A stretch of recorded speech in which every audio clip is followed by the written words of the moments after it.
గబ్బర్ ఇంకా మిక్కీల కథే ఇది. ఇద్దరూ నర్మదా నది ఒడ్డు ఉన్న ఒక విశాలమైన అడవిలో ఉంటూ ఉన్నారు. వాళ్ళిద్దరి మధ్య చాలా మంచి స్నేహం ఉంది. వారిద్దరి గురించి అడవి మొత్తం తెలుసు. అయితే పదండి, మిమ్మల్ని కూడా కల్పిస్తాను వాళ్ళిద్దరితో.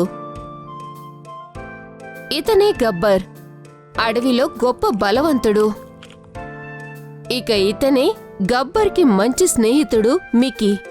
వీళ్ళిద్దరి మధ్య స్నేహం మొదలవటానికి జరిగిన కథ చాలా ఇంట్రెస్టింగ్గా ఉంటుంది. పదండి, మీకిప్పుడు చెప్పబోతున్నాను గబ్బర్ ఇంకా మిక్కీకి సంబంధించిన కథ. కొన్ని సంవత్సరాల క్రితం ఒక వేటగాడి బండి ఈ అడవిలోకి ప్రవేశించింది. అన్నా, ఈరోజు ఉట్టి చేతులతో వెళ్ళడానికి అస్సలు వీల్లేదు. అవునన్నా, తను సరిగ్గా చెప్పాడు. ఏదైనా మనం పెద్ద జంతువులు పట్టుకుంటేనే మనకి డబ్బులు బాగా వస్తాయి. ముందు మీ మాటలన్నీ ఆపేసి పని మొదలు పెట్టండి. సరే అన్నా. ఆ వేటగాళ్లు కలిసి వేరు వేరు ప్రదేశాల్లో వలల్ని కట్టిపెట్టారు. ఇక వాళ్ళు కలిసి మరో చోటు కూడా వలల్ని బిగించడానికి అడవిలో ముందుకు వెళ్లారు. ఈ రోజుతో మీ పని పూర్తిగా అయిపోతుంది అడవి జంతువులారా.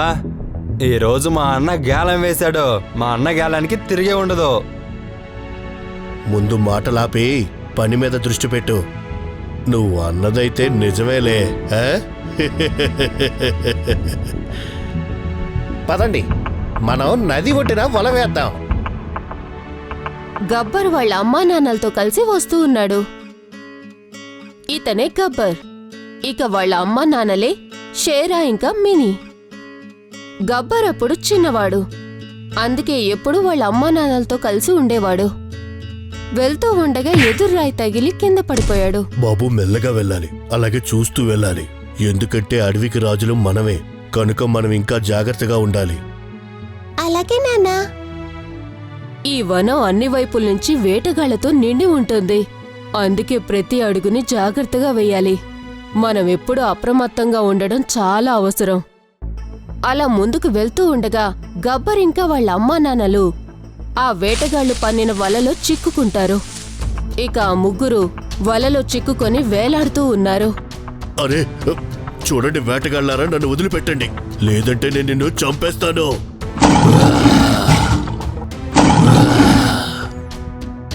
కాపాడండి, కాపాడండి, కాపాడండి మమ్మల్ని. బాబు గబ్బర్, ధైర్యంగా ఉండు, నేనెలాగైనా నిన్ను బయటికి తీస్తాను. మిక్కీ తన గుహలో నుంచి బయటికి వచ్చాడు. ఇతనే మిక్కీ. గబ్బర్ అలా అరవడం విని తనకి ఎలాగైనా సహాయం చేయాలని తను అనుకుంటూ ఉన్నాడు. కాని తనకి భయం కూడా ఉంది. అయ్యయ్యో, పాపం తను ఇరుక్కుపోయాడు. ఇప్పుడు వీడిని కాపాడడం ఎలా? తనకి సహాయం చేయడం ఎలా? ఎలాగైనా సరే తను విడిపించాలి. మిక్కీ గబ్బర్ ఏ వల్ల అయితే చిక్కున్నాడో దాని లోపలికి వెళ్ళాడు. నువ్వు అసలు ఏం చేస్తున్నావు? నిన్ను రక్షించాలి కదా, అందుకే వచ్చా. ఒకవేళ నిన్ను రక్షించకపోతే నువ్వు కూడా వేటగాళ్ళకి బందీగా వెళ్ళి ఆ సర్కస్లో ఇరుక్కుపోతావు. లేదు లేదు, నాకు ఆ సర్కస్కి వెళ్ళాలని అస్సలు లేదు. నన్ను బయటికి తీయి, నేను ఇక్కడే ఉండాలనుకుంటున్నాను. గబ్బర్ ఇంకా వాళ్ళ అమ్మా నాన్నల అరుపులు విని వేటగాళ్ళకి అర్థమైపోయింది వాళ్ళు పన్నిన వలలో ఆ సింహాలు చిక్కుకున్నాయని. పదండ్రా, ఈరోజు పార్టీకి మీరు సిద్ధంగా ఉండండి. అవునన్నా, ఆ అరుపులు కేకలు వింటుంటే తక్కువలో తక్కువ 3-4 జంతువులైనా ఖచ్చితంగా పడుంటాయి. ఆ వేటగాళ్లు కలిసి వలలో చిక్కుకున్న వాళ్ళని పట్టుకోవడానికని వెళ్తున్నారు. ఇక ఈ వైపు మిక్కీ తన పదునైన పళ్లతో గబ్బర్ ఇరుక్కున్న వలని కొరుకుతూ ఉన్నాడు.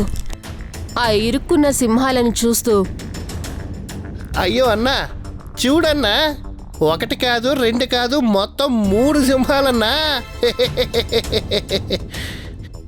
అన్నా, చూస్తుంటే మొత్తం ఫ్యామిలీయే చిక్కున్నట్లుంది.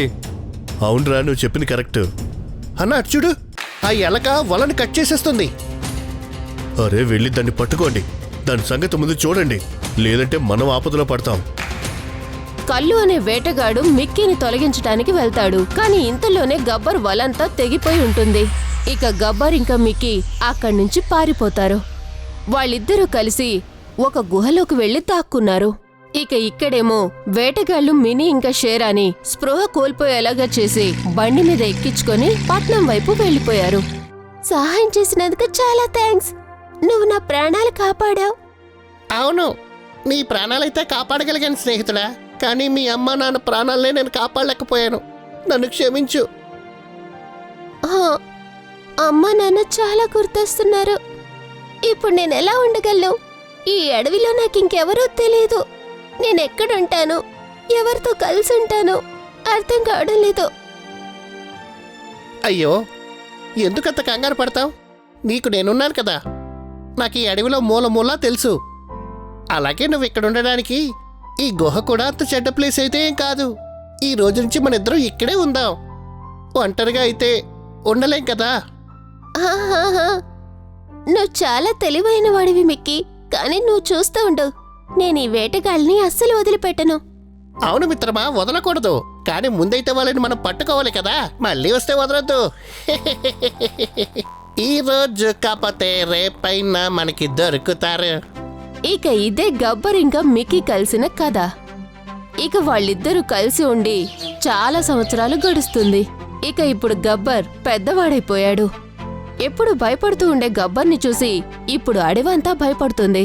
ఇక మిక్కీ దాన్ని బాగా ఉపయోగించుకుంటాడు. ఇక అందువల్లే మిక్కీ ఇంకా గబ్బర్ల స్నేహాన్ని చూసి కొంతమంది ఏడుస్తూ ఉంటారు కూడా.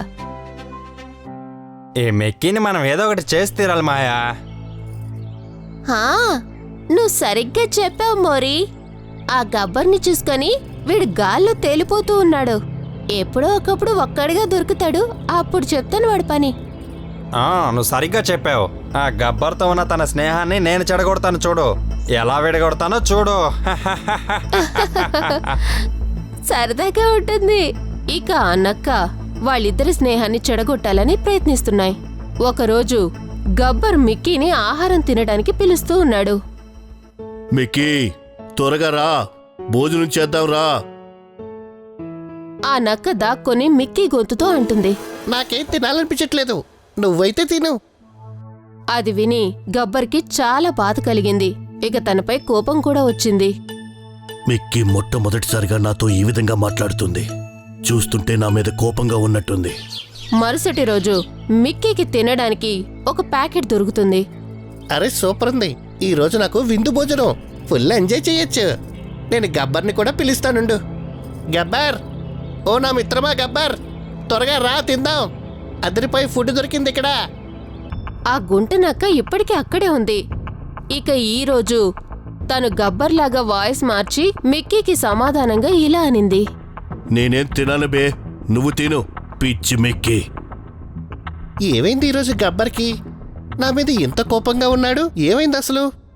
ఇప్పుడే వెళ్ళి తన్ను అడుగుతాను. మిక్కీ గుహలో ఉన్న గబ్బర్ దగ్గరికి వెళ్ళాడు. ఏమైంది మిత్రమా, ఎందుకంత కోపంగా ఉన్నావు? ఏ విషయంలో నువ్వు నా మీద అలిగావు చెప్పు. ఏంటి, ఏం మాట్లాడుతున్నావు నువ్వు? అదే మిత్రమా, నువ్వు నా మీద కోపంగా అరిచావు కదా. నేను నిన్ను తినడానికి రమ్మనే కదా పిలిచాను. దానికి ఎందుకు నువ్వు కోపడ్డావు చెప్పు నాకు. అలాగా, నువ్వేమో రివర్స్ గేర్లో వస్తున్నావన్నమాట. నువ్వే కదా నాతో అన్నావు. ఇద్దరు కూడా జరిగిందంతా ఒకరికొకరికి చెప్పుకుంటారు. ఇక మిక్కీకి గబ్బర్కి అర్థమైపోతుంది వాళ్ళ స్నేహాన్ని చెడగొట్టడానికి ఇంకెవరో ఇలా చేస్తున్నారు అని. ఇద్దరు దాని గురించే మాట్లాడుకుంటూ ఉండగా హఠాత్తుగా బయట నుంచి ఎవరో నడుస్తున్న శబ్దాలు వినిపించాయి. మిక్కీ, ఆ శబ్దాలు విన్నావా? ఎవరో మన మాటల్ని చాటుగా వింటున్నారు. పద, వాళ్ళని పట్టుకొని తాట తీద్దాం. ఇద్దరు కూడా నక్కని పారిపోయి చెట్టు దగ్గర దాక్కోవడం చూశారు. అరే, అక్కడెవరో దాక్కున్నట్టున్నారే. అరే నక్క, నువ్వా? చెప్పు సోదరా గబ్బర్, ఇప్పుడు వీళ్ళని ఏం చేద్దాం మనం? శిక్షిద్దామా, వదిలేద్దామా? శిక్షించి తీరాల్సిందే. మోరే, నువ్వు ఎదురుగా రావాల్సిన సమయం వచ్చింది. మర్యాదగా బయటికి రా, లేదంటే నేనే అక్కడికి వస్తాను. అప్పుడు నీ ఎముకలు మాంసం వేరువేరైపోతాయి.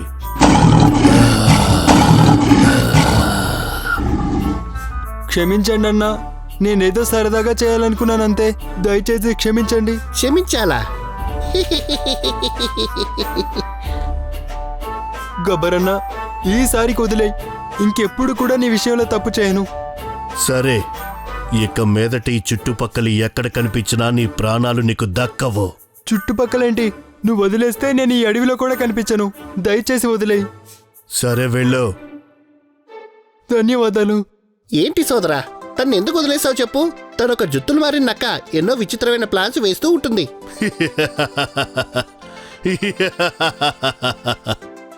ఇప్పుడు గబ్బర్ ఇంకా మిక్కీ మధ్య అంతా బాగుంది. ఇద్దరు కూడా అడవిలో ఉంటున్న మిగతా జంతువులతో కలిసి ఉంటూ ఉన్నారు. ఇక వాళ్ళ స్వచ్ఛమైన స్నేహాన్ని కూడా ఎంజాయ్ చేస్తూ ఉన్నారు. మీకెలా అనిపించింది ఈ స్వచ్ఛమైన స్నేహం కదా? మాకు తప్పకుండా చెప్పండి.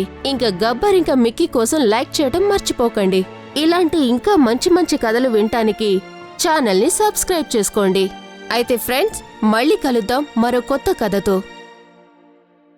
మీకు గనక మా వీడియో నచ్చింది అంటే ప్లీజ్ మా ఛానల్ని సబ్స్క్రైబ్ చేయండి.